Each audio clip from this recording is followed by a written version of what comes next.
Et nous allons revenir sur cet événement en compagnie de Monsieur Roger Kakou, le ministre du Tourisme de la Côte d'Ivoire. Bonjour et merci de faire l'honneur d'être avec nous aujourd'hui. Merci de me recevoir sur votre plateau. Je suis très heureux d'être là. Monsieur le ministre, vous étiez présent pour la première fois à la 12e édition de cette plateforme asiatique privilégiée. Qu'est-ce qui vous a le plus fasciné durant votre visite dans le pays?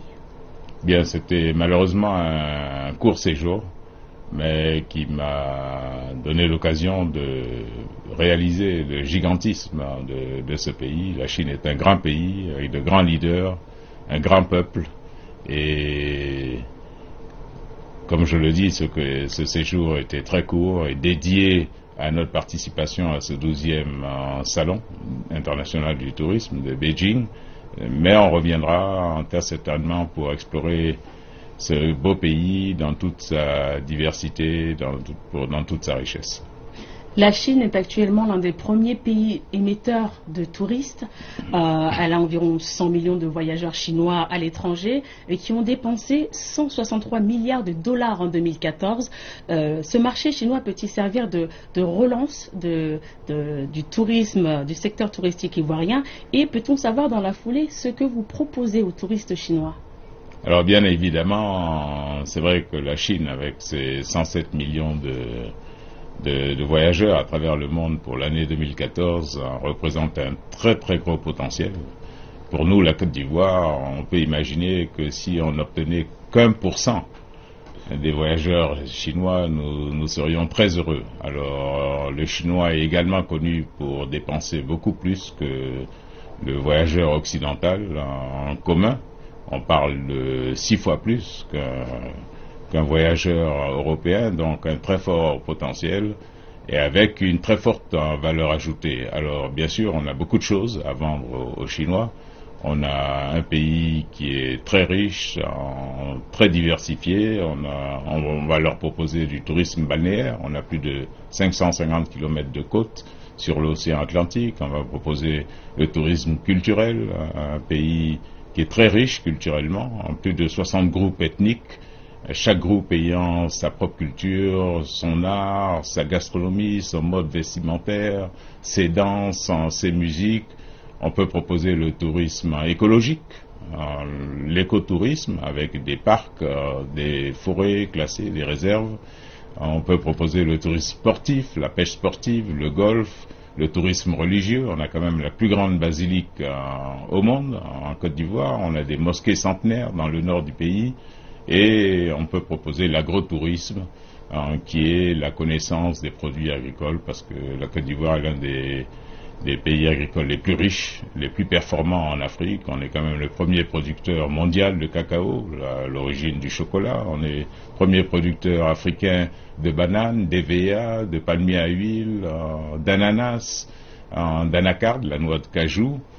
Donc une belle variété de produits touristiques à offrir au marché chinois, au-delà du tourisme d'affaires, puisqu'Abidjan aujourd'hui est devenu une plaque tournante au niveau ouest et africain, Afrique centrale, et aspire à devenir un hub au niveau de l'Afrique. Donc beaucoup de choses. Comme vous l'avez mentionné, Monsieur le ministre, la prospérité de la Côte d'Ivoire, elle a toujours été liée plus ou moins à son agriculture. Y a-t-il d'autres atouts en Côte d'Ivoire? Lesquels sont-ils? Et y a-t-il aussi des obstacles dans le développement touristique du pays? Alors au niveau des investissements, bien sûr, on a un environnement des affaires qui est très favorable, puisqu'on a un taux de croissance maintenant depuis plus de 3 ans qui avoisine les 9%, donc des chiffres qui nous sont enviés de par le monde. Donc ça, c'est l'environnement des affaires. Au niveau sécuritaire, on a un indice de sécurité qui est comparable aux principaux pays européens, donc, et ça c'est selon les Nations Unies. On a un très fort potentiel au niveau non seulement de l'agriculture, au niveau minier, au niveau commercial, au niveau des techniques de l'information, de la communication. Donc un très fort potentiel pour les investisseurs chinois, non seulement dans le domaine du tourisme, qui égoïstement est celui qui me concerne, mais dans l'économie en général, dans le domaine minier par exemple, on a du pétrole, on a de l'or, du diamant, donc un pays à très fort potentiel, et les réunions que l'on a eues pendant notre séjour avec les autorités administratives chinoises et les opérateurs chinois nous laissent augurer d'un fort renforcement des relations déjà existantes de travail entre les deux pays. Revenons sur la sécurité. Comment pouvez-vous assurer la sûreté des groupes touristiques dans votre pays?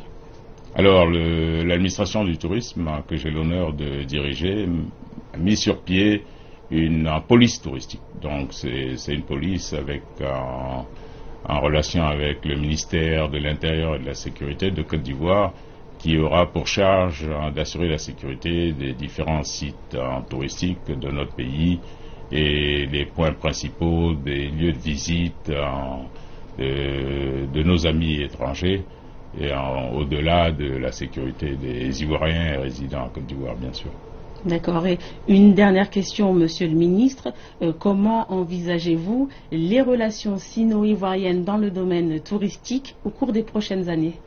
Alors aujourd'hui, deux obstacles, si je peux me permettre, au développement de ces relations. Le premier obstacle qui est en train d'être levé, c'est que la Côte d'Ivoire doit être agréée comme destination touristique par le gouvernement central chinois. Ça fait 1 an et demi qu'on travaille sur ce dossier et on est sur le point d'annoncer une bonne nouvelle, ce qui nous permettra, au-delà des visiteurs chinois qui viennent dans le cadre du tourisme d'affaires, d'avoir des groupes de touristes qui viendront donc vers la Côte d'Ivoire, qui seraient agréés par le gouvernement central. Le deuxième obstacle, c'est l'aérien, bien sûr, puisqu'aujourd'hui, on doit passer soit par Dubaï, soit par Alger, soit par Addis Abeba, soit par Paris, soit par Bruxelles, pour se rendre en Côte d'Ivoire. Et je sais que notre ambassadeur en Chine, son Excellence Lamat Dosso, qui nous apporte toute sa collaboration et tout son soutien, et en négociation avec un opérateur privé chinois du transport aérien pour l'ouverture d'une ligne directe entre Beijing et Abidjan, ce qui bien sûr serait un grand pas en avant dans le renforcement de ces relations entre les deux pays au niveau touristique. D'accord. Actuellement, les touristes chinois pour venir en Côte d'Ivoire, combien de temps prennent-ils? Alors ça dépend de la voie qu'ils choisissent, mais s'ils viennent par Dubaï par exemple, on sait qu'il y a 7 heures de vol à peu près entre Beijing et Dubaï, compter entre 2 et 4 heures de temps d'escale, et puis après on a 10 heures de vol jusqu'à Abidjan. Donc un total de, je dirais, 16 à 17 heures. Mais à noter que les touristes chinois sont plutôt friands de Dubaï, donc s'ils passent par Dubaï, ils aiment bien le tourisme de luxe. C'est ce qu'on dirait de faire d'une pierre deux coups, parce qu'on sait que le touriste chinois dépense plus, on parle de 6 fois plus que le touriste occidental. Il pourrait faire à Dubaï en pause en shopping, et ensuite venir faire du tourisme, je l'ai dit, culturel, écologique, balnéaire, agrotourisme, religieux, en Côte d'Ivoire, qui est un pays qui est merveilleux, et je vous invite à le découvrir, ainsi que tous les téléspectateurs de CCTV qui nous regardent.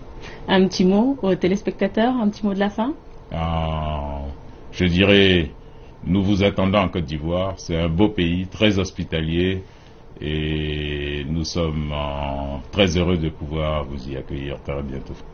Merci beaucoup, Monsieur Roger Kakou, ministre du Tourisme de la Côte d'Ivoire. Merci d'avoir répondu à nos questions. C'est moi qui vous remercie.